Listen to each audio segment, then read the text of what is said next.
hearing on file number 18624000500, which is an appeal of a type 2 director decision, which conditionally approved a conditional use permit for a lot of record dwelling subject to Land and Water Development and Use Code 4.35402 for file number 18624000408. The appellant and property owners are Julia and Matthew Myers. And the subject property is identified as assessor's map and tax lot T7NR08W, section 00, tax lot 602.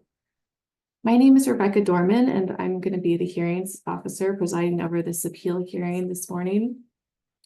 Notice of this appeal hearing described the hearing as a de novo hearing, which means that parties are not confined to the record before the director, and new testimony and evidence is allowed. The hearing will be conducted in accordance with the Land and Water Development and Use Code 2.2150 and state law as follows. First, we'll hear a presentation from staff, followed by a presentation from applicants, appellants. Then if there's any public testimony, we'll get into that. I don't see that we will have that. Then I'll allow staff an opportunity to respond to any testimony that has been heard. And then the appellants will have a final chance at making a rebuttal. Then if we're ready, I'll close the public hearing. I have a few more things I need to say here. Bear with me. Just so you know, I may be asking questions after while we move through the different presentations, just to make sure I have all the information that I need to make the final decision. Before speaking, please state your name. And let's see, I don't think we really need to set any time limits on testimony today. Testimony and evidence must be directed toward the applicable criteria or to other criteria in the comprehensive plan or land use regulations which you believe apply.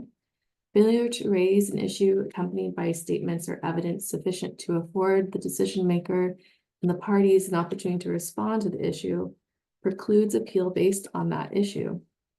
Failure to raise a constitutional or other issue relating to a proposed condition of approval with enough specificity for a response may preclude an action for damages in circuit court.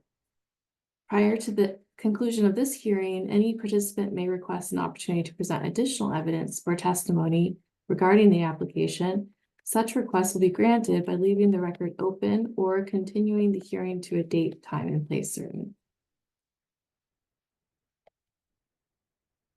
As the hearings officer, I am a neutral decision maker and am required to make statements regarding my ability to serve in this role and to render a fair and impartial decision. For the record, I have no financial interest in the application, nor do any of my family members or businesses which I or one of my family members are associated. I do not own property in Clatsop County. I have no direct private interest in the application. I have not conducted a site visit and have no ex parte contacts to disclose. I have been in communication with county staff regarding the logistics of getting this public hearing scheduled, and I have reviewed the staff report and exhibits in a cursory manner prior to this hearing, just to understand some of the issues. But for the record, I am capable of issuing a fair and impartial decision. If anyone would like to challenge my ability to hear this matter or the county's jurisdiction over this matter, please do so now. Okay, hearing no objections, we can now begin, and I will first ask for the staff report, please.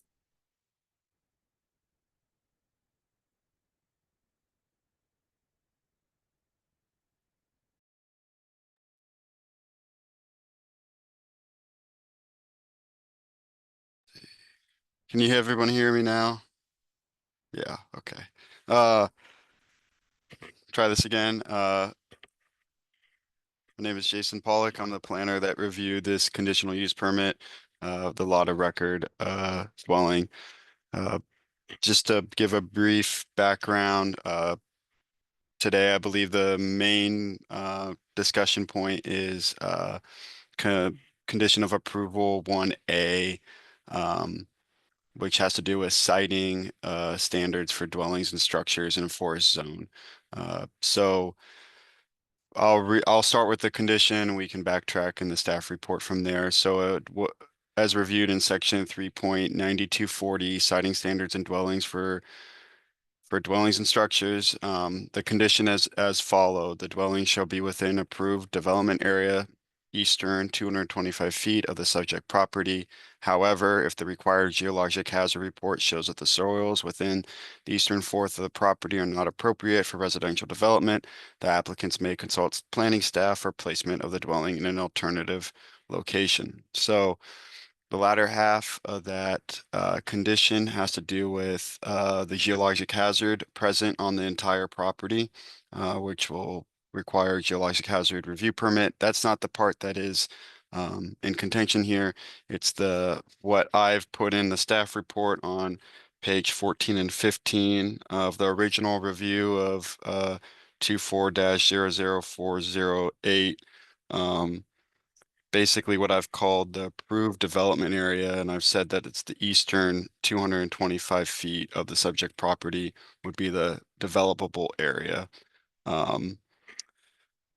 So why has staff made that conclusion? And so we look at 3.9241, 1A and 2. And 1A says dwellings and structures shall be sited on a parcel so that and then A is they have the least impact on nearby or adjoining forest or agricultural lands.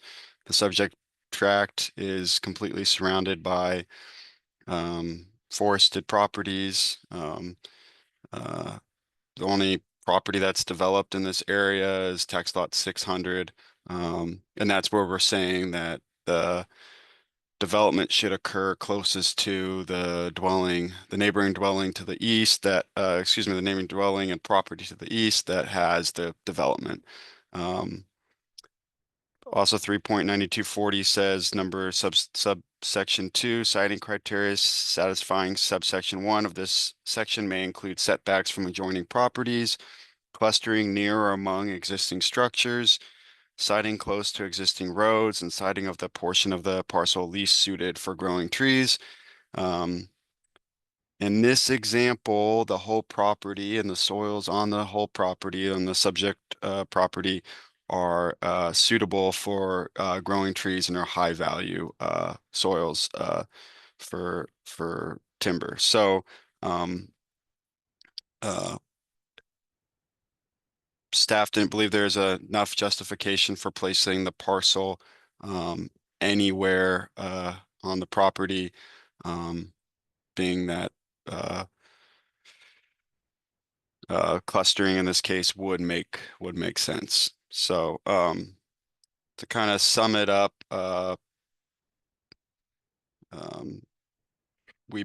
staff believe that the current standard, the current condition of approval should be upheld, and that it would be minimize the least amount of impact to the forest land. So thank you.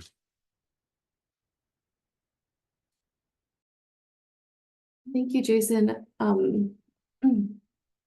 was just going to ask you if you know the corollary to this citing standard in statute or administrative rule. I did not have that up. This is just from Clatsop County's law doc. Okay. And then another question about appeal of this decision, of the hearing's official decision. When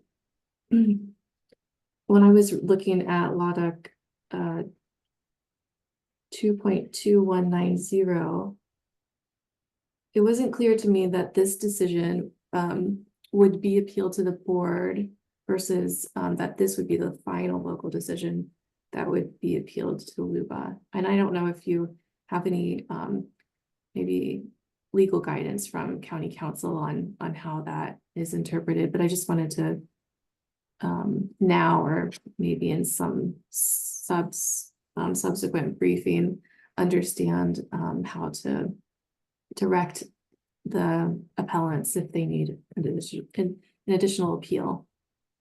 Yeah, sure. I think from my understanding of that section of code, if it was so there's a 2 and 2A, and if it was a 2, the appeal goes to the hearings officer. If it was a 2A, obviously the first person making the decision is the hearings officer, so an appeal would go to the board, and then so and so. In this case, it's the first appeal. And in this case, it was a 2, a director's decision, and then it would go to the hearings officer, and then it could be appealed to the board, and then to LUBA. Is that kind of what your question was? Yes, exactly. It didn't, I mean, I know that in many counties, after the hearings official makes a decision on an appeal like this, there's some discretion for the board to review that hearing official decision before it goes to LUBA, or they could say, they could decline to hear it and then it could go to Yeah, LUBA from there. And is they, that how? yeah, absolutely.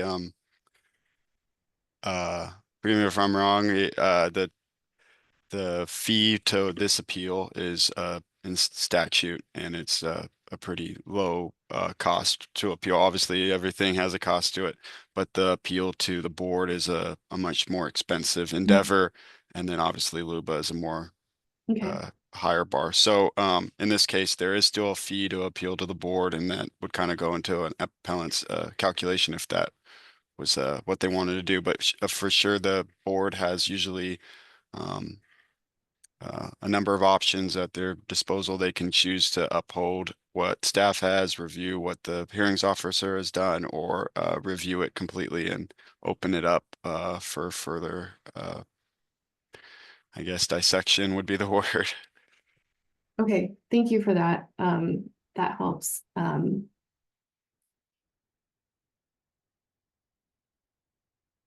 Okay, I think those are all the questions I have for you right now, and then we can move on to appellants, the Myers, if you would like to provide some testimony.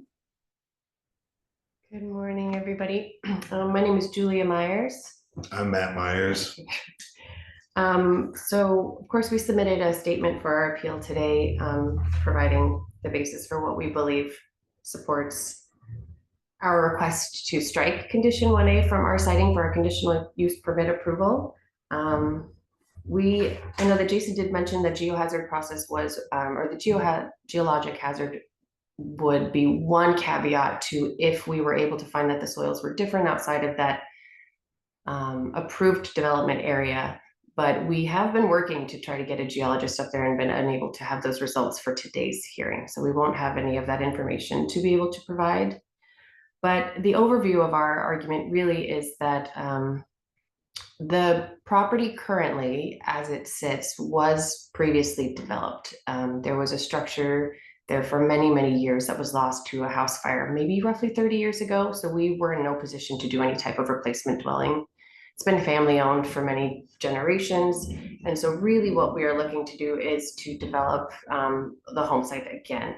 We're hoping to use the natural topography of the land to limit the impact to the forest land. And so for section 3.9240, we do acknowledge that we are trying to ensure that we have the least impact to forest, to the existing forest land as it stands, but we're also hoping to use existing roads. And so part of our appeal is based on the fact that there is an existing driveway that has accessed the property that's always naturally been there. And that the approved development that's cited with the condition would require us to not only grade, but to also potentially create new roads or to impact the forest lands more than the topography naturally allows as it sits today. So I do have a bunch of pictures. I wasn't sure the best way to share this or to, I guess, Illustrate. offer it as an exhibit. I have a link to photos. I don't know the best way to use that. Yeah, if you have pictures that you want to be in the record, I think have you could probably A email link them. to share. Well, it's just a link. I can put it in the chat if that's sufficient, and then that could be hopefully accessed by everybody, but also Would we be able to then pull that from the chat and um put it into something a little more permanent than yes. Zoom chat? Does that work for staff? I wasn't sure the best way to do that with the virtual hearing.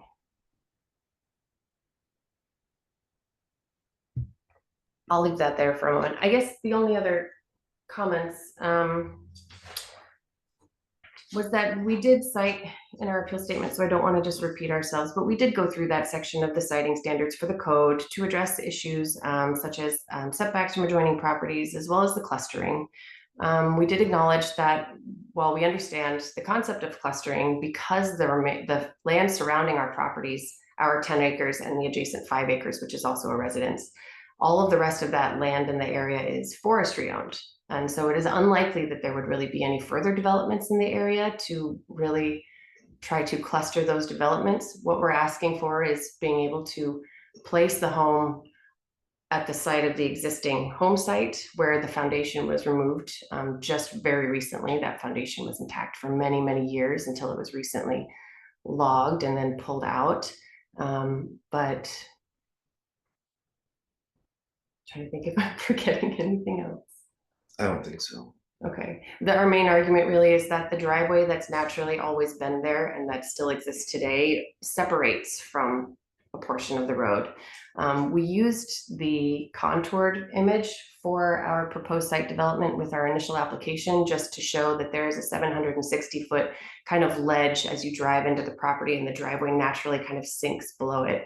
And so to develop on that 225 feet would require us to grade that land to create roads that maybe don't currently exist and to maybe alter the topography of the property. It would be more impactful to grade out the proposed approved development area, and specifically if we're citing impact to forest lands, we would be doing exponentially more impact by developing where the proposed area as opposed to where we propose, which really isn't maybe 100 and maybe up to 100 maybe about 150 feet farther away. And so we feel, and then with the clustering, it says may include clustering. So that's not a statute that has to be enforced. That was at their discretion. We're not trying to uncluster and be off, on our own. But we feel that common sense, if you stand on the property, would say this is where this structure would go. 2 previous have been there, and again, we're not trying to violate the clustering concept, but we feel that it is applied arbitrarily here. It says may be applied, and so if that's one of the strongest arguments for it, then that's where we have issue.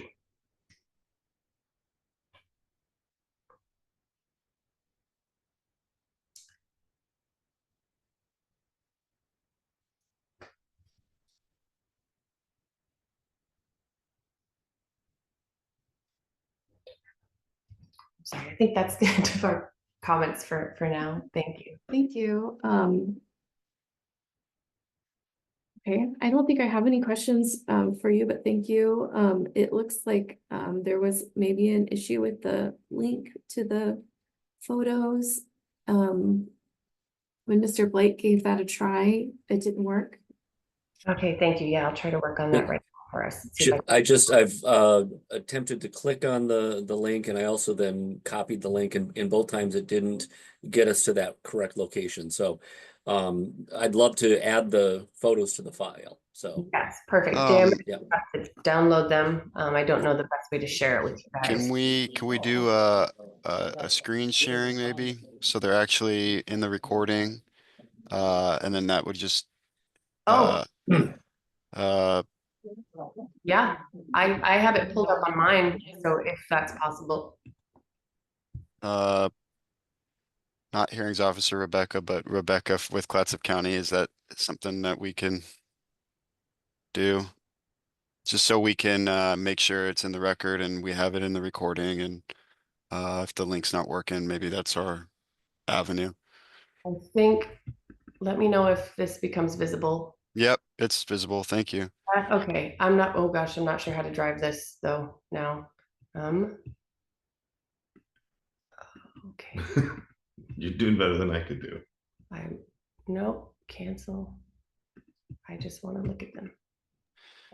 Julia, can you give us a description of the pictures as you go along? And Absolutely. Yeah, I'm trying to figure out if there's a way to make it full screen, but because I'm screen sharing, I am going to be very clumsy. So I'm going to do my very best here.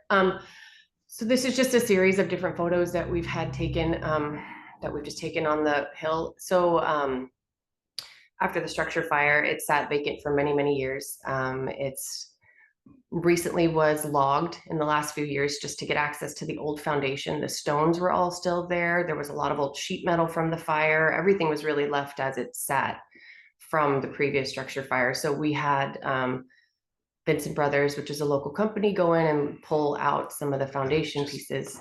And this is what it looks like when they finally punched that road back in. So this is the existing road and driveway entrance into the property.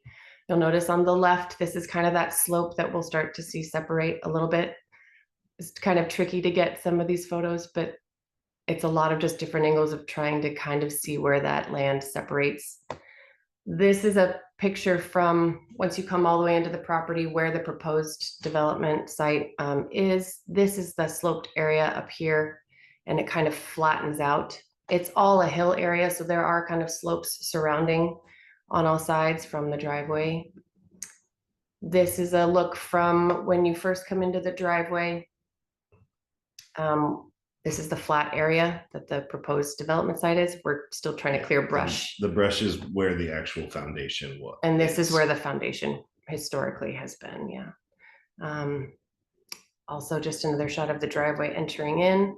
So that section of land on the left kind of separates the driveway. And that's sinks. that's the proposed 225, and it is raised up probably 8 to 10 feet. You can see there. And it's on this right-hand side here. And This is probably not the greatest image. It's a 0.5, so I think it distorts it a little bit, but this is the driveway coming in. The left side, it goes straight down almost into a ravine with the hill. This side of the driveway raises up. And there's that driveway again, where it kind of raises up. And to be clear, that is, like you said, that's that first kind of 225 feet as you enter the property. That's currently the approved development area. Another flat section that shows once the foundation was removed. Historically, that part of the land was never logged because it was a home site. And so there's just a lot of grass. And we do have an additional radar image that shows where we've proposed it. The image shows in the radar where the foundation had sat. So it's pretty much directly over the existing home site or former existing home site. This is the previous house that we just, oh, sorry, that's my mom. Sorry. She tried to send me these photos for the appeal, but these are pictures of the structure that was previously there. This is a terrible shot, but this is kind of a view as well. So this is like the aerial county web maps photo. The driveway kind of enters in here, and then this is where it starts to flatten out. This is the spot where we've stood in the shadow of this tree to take those pictures of the flat area, which is this area here, which is where the home previously was, and where we've requested development. And zoom out. And then you can see it there, and there's only one last one. Sorry, thanks for bearing with me, everybody.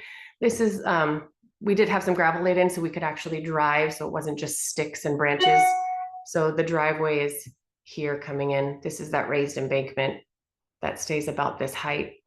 This is the flat, where it stays pretty flat all the way out, where the previous development was. And that's really it. Hopefully that at least will make it into the record if I can't get you guys the photos another way. Thank you. Which, do we have a window to submit, or would it be? I'm gonna see if I can get the link for them working, hopefully.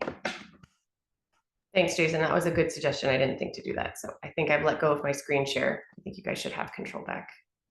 Yeah, Well, those are now in this recording, and so part of the record.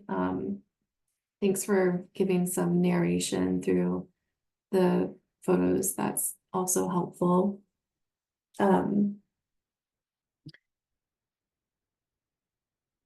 don't think I have any questions. I'm gonna let staff have an opportunity to respond. And then we can hear from the Myers one more time. Jason, do you have anything that you would like to add after the Myers testimony? Not too much. I think we are having a discussion about 50 to 60 feet ultimately is what this discussion ends up being. Can you hear me? I'm sorry. So yeah, I'll repeat. I think we're having kind of a discussion about 50 to 60 feet. The topography question, when we look it up on web maps, there's not a lot of, there is a lot of little topography movement on the property, and I would just add that even though the roadbed is raised, a lot of the topography is still similar. So I don't want to get too technical, but from a staff perspective, when we review web maps and try to understand the lay of the property, there is that first slope into the driveway, but ultimately the property, except the far northwest corner, is kind of that, as Julia has mentioned, that kind of that changing slope. That northwest corner slops off, but besides the roadbed being raised, there is a general level topography. So I just wanted to add that. Obviously, I don't know the property as well as that appellants. I've owned it and been in the family for years. So that's just what I wanted to add.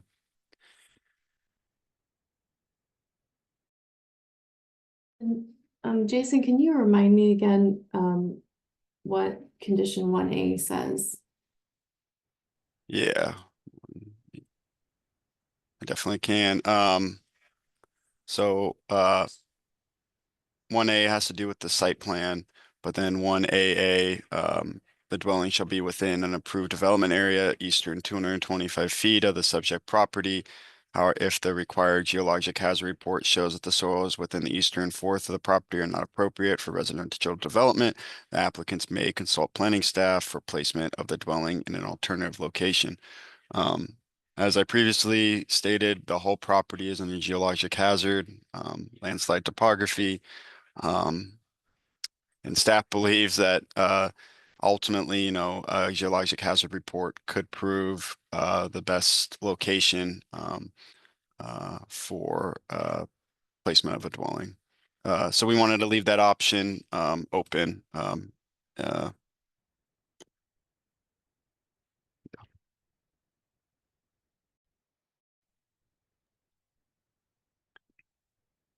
And is there, if the conditional use permit, the decision becomes final, is it in Clatsop County's code that there's like 2 years to meet the conditions of approval before an extension of time might be? Yeah, I think in resource zones, they have 4 years, and then they can appeal. Not appeal, they can extend up to 2 extensions. I think that's changed in statute, but I know they at least have 4 years to get substantial construction and meet the requirements. And I think they can extend once or twice or even more than that. But the extension is done in writing, and we have a section of code and stipulations for the timing of that extension. From talking to the appellants here, I think they're excited to go. So I don't know if that would be an issue, but Mhm. they certainly do have 4 years. So. And then just another question, you mentioned that the property, the area where the applicant appellant would like to rebuild a home site that area is in a, what did you say, a geographic? Geologic hazard, sorry Mm. to interrupt. That's okay, geologic hazard is, and that's a mapping, by, I forget what, agency or the county. It's maps that the county adopted, the 74, 79 bulletins from Dogami. Mhm. They are a little old compared to modern maps, but they are the maps that the county has adopted for the GHO, the Geologic Hazard Overlay. And if you're going to be building a dwelling, it's one of those initial permits that we require, which requires a report by a geologist or engineering geologist. So it has to be stamped by a professional. Mhm. And what is the usual path? I know that, like if somebody wants to dispute the soil classification of their property, they can submit a soil analysis that demonstrates that in fact, they're not high value soils, and then through that process, potentially be able to do more development. Is that kind of is it a similar process to present expert reports or testimony to be removed from Dogami's maps? Yeah, and in this case, it's our adopted maps. So people can either get the full report or the waiver. And the waiver is just a document from a geologist saying that it's not in a map geologic hazard, but the full report goes into detail. And they have either option to present to us at the time to get a geologic hazard review permit, and that permit comes before a development permit, before they would be required to give us a site plan with this with the location of the dwelling. The geo comes first. There's not really a way to get off the mapping because that's the mapping as it is. But for us, I don't know if there's another alternative means, but that geo report usually states what they can do and where the soils are and what type of soils they are for construction.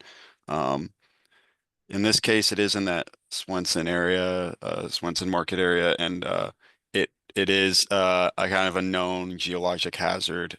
So they probably wouldn't qualify for a waiver, but I'm not a licensed geologist. But we usually for that neighborhood, and just speaking for the dwellings and people's shops that we've developed, done permits for in the past, it's usually a report, pretty thorough explaining what geologists explain and gives uh, recommendations for foundation styles and cut and fill and things like that. Okay. Thank you. My last question for staff is, what day are we on for a final local decision? It's a good question, and I can bring up the spreadsheet.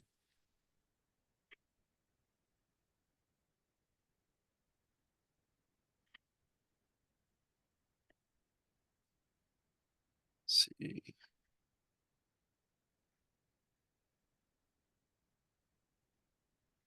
The 150-day decision is January 6th of 2025.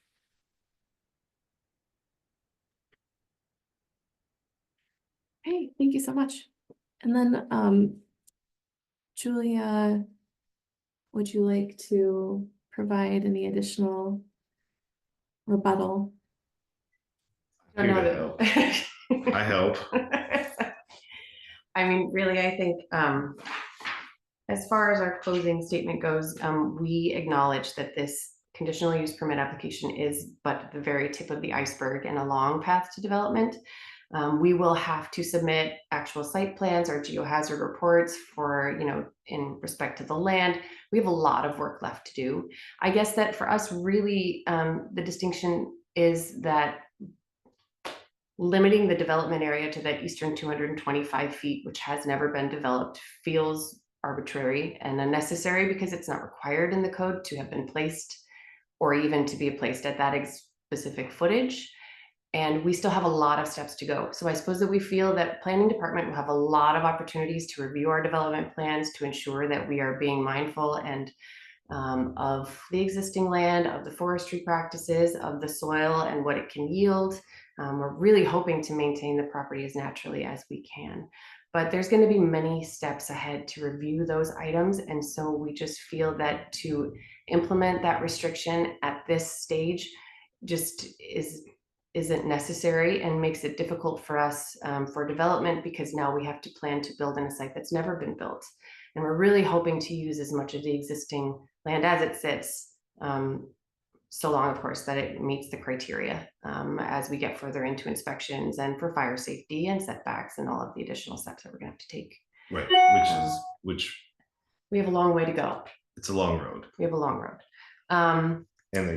And that geo survey would be coming up soon in our list of priorities too, so that it won't be long until that's, you know, knocking on our door, and we'll be presenting that to planning hopefully soon. But should the geohazard report say that the soil in one spot is not any different than the soil in the other, then that one caveat that we have to move the house 50 feet over is now gone. And so removing that restriction now allows us to look at the whole property, to review the whole property and make plans for that as would best suit the land, and still submit all of that information to planning for approval, because we are not yet at the development permit portion step. We still have a long way to go, but that's why we would ask that condition 1AA be removed from the approval for now, as we continue to gather information for our development and create the best plan moving forward. Thanks, everybody. Okay, thank you. I think that I heard a little bit of mention of keeping the record open, but I think that had to do with the pictures, and we got those in. Was there any other reason to keep the record open? No, I'm satisfied. That works for now, as long as those images made it in. That's fine for now. Thank you. Right. So the the appellants have by statute an opportunity to provide written final argument within 7 days from the date of this hearing, or you can waive that final written argument if you want to choose that. I'm sure we've already said all the things, but sure, we'll probably we'll submit one final written testimony.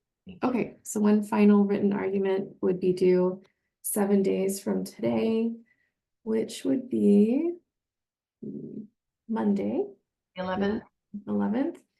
And just so everyone's on the same page, I'd like to provide a time. Would 4 p.m. work for you? Can I interject here? We're off on that. Staff aren't going to be in the office. So I believe we're going to need a bump to Tuesday. Okay. Oh, thanks, Jason. I forgot about that. Oh.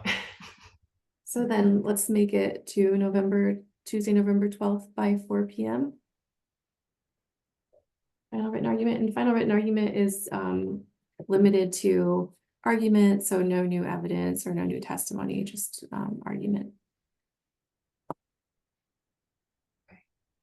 Okay, and so then I will review the final written argument and then aim to have a decision to county staff approximately 10 days after November 12th.